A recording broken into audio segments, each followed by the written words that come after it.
guys, welcome back to another video. Before we get started on what today's video is about, I actually wanted to show you guys a sneak peek of this new piece of furniture that we have. So we are in the dining room right now. I have never, since we've lived here, which has been 6 years, I have never switched up this room. I've added a little dresser in the corner and a little corner shelf. I've never like moved things around. For months and months, I've been wanting a hutch, but I've measured all of the walls, and the only wall that a hutch would fit on is this back wall in my dining room. So this is where our sliding farm, what is this called? This is where our barn door is, if you can kind of get the idea of where we are right now.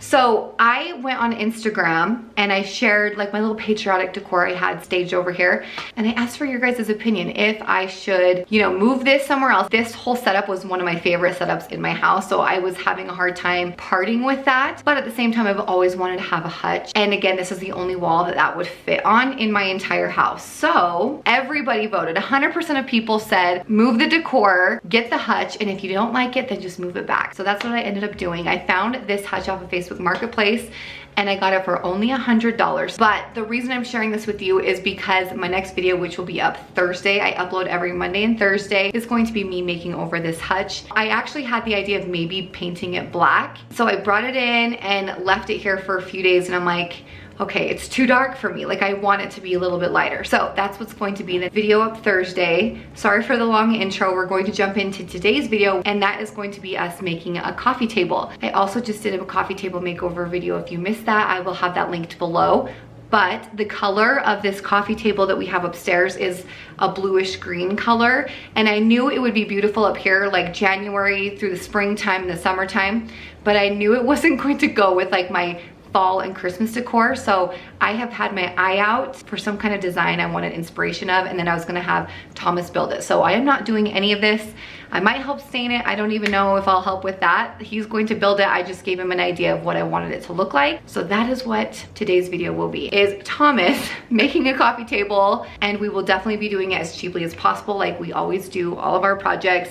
So that is what today's video is. We're going to move the other coffee table to our downstairs living room and have the new one up here for the next half of the year. That's crazy. I can't believe it's already halfway over. But I'm thinking ahead. I'm thinking of the fall and winter months that are coming, and I really wanted a more neutral coffee table to go upstairs in our living room. So let's jump into the video.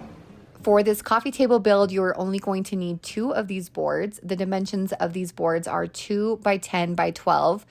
And the first thing he did was he cut 3 boards at the length of 42 inches. So that's the length of our coffee table. And the whole top is just 3 boards put together. And for the legs, you are going to need to cut 8 of them at 16 inches long.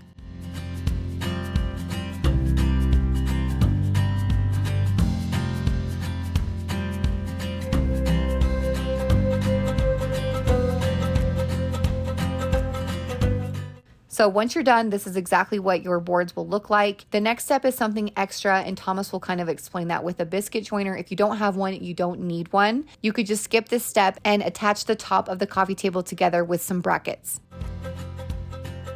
You don't need to use these biscuit joiners. I decided to just because it's extra.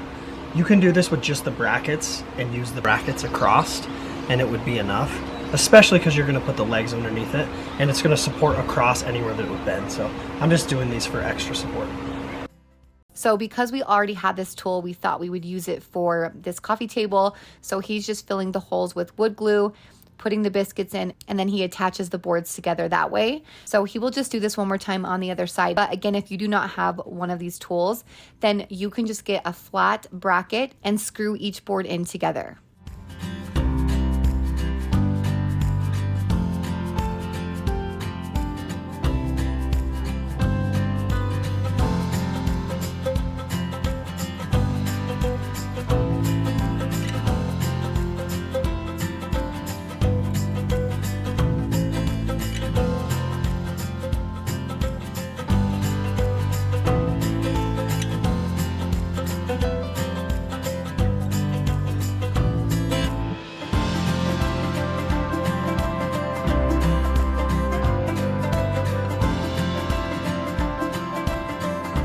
The next thing he's doing is he's going to glue the legs together. You obviously could do different legs or be creative and do whatever you want, but if you like the look of this design, that's what I liked, was the 8 legs, but it looks like there's 4 legs. So they're just like extra thick. So again, that's just how he's doing this. He's gluing the legs together and then he will attach them underneath the coffee table.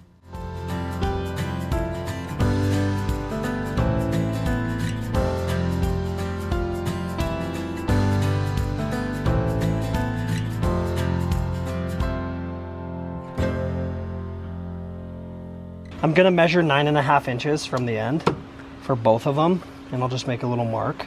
And then I'll probably do, let's see what that is. I'm gonna mark 9.5 inches from both ends, and then 4.5 inches from the sides.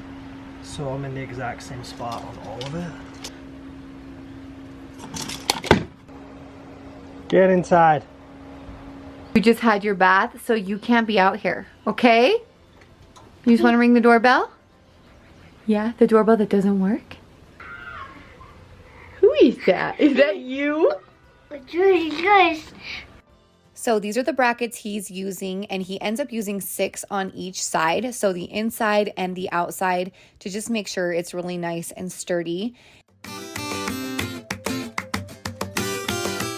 The next thing he's doing is he's using an oscillator to cut pieces off the edges. This is going to give it a really distressed look and make it look like it's a weathered piece of wood, and that is really what we were going for. If you do not have this tool, you could use a chisel, you could use a handsaw, you can even use a hammer, any kind of tool you could use to just damage the edges. We also go over it with a sander and just smooth everything out after he goes and makes all of these different cuts and just grooves along the edges. But I noticed the more he did that, the more chunks he took off the sides, the more I loved it. So if you're going for that really worn down look, just remember the more damage you do, the better this will look.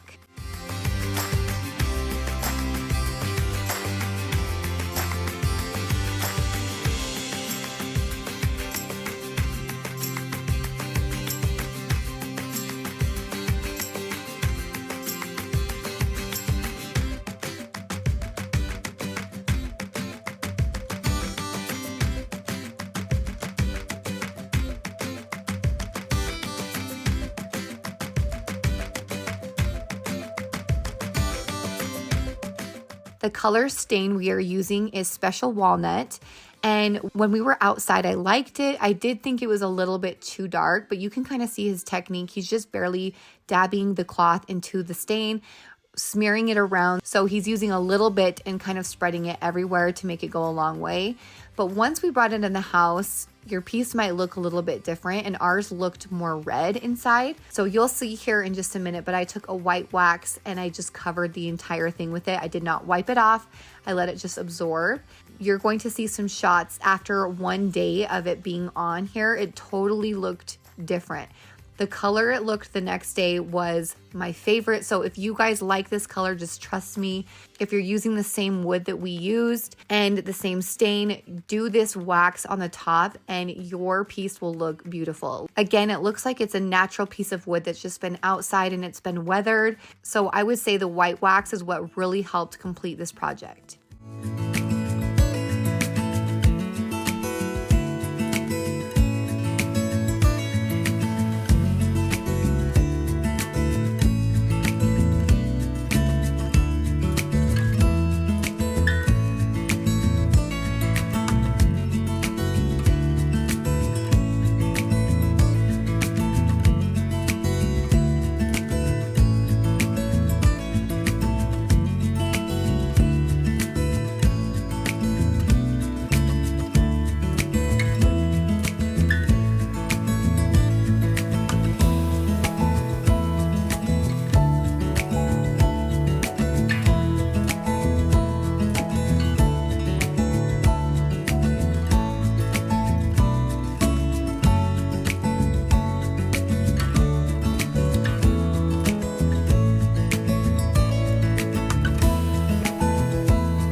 The reason that I mentioned that the next day this is what the wood looked like was because immediately after it didn't look like this, and then after a full 24 hours the wood looked completely different. So these shots that you're seeing here are what it still looks like today, like a few days later after doing this project. Let the wax just do its thing and it will lighten up this wood and bring it to this really natural color.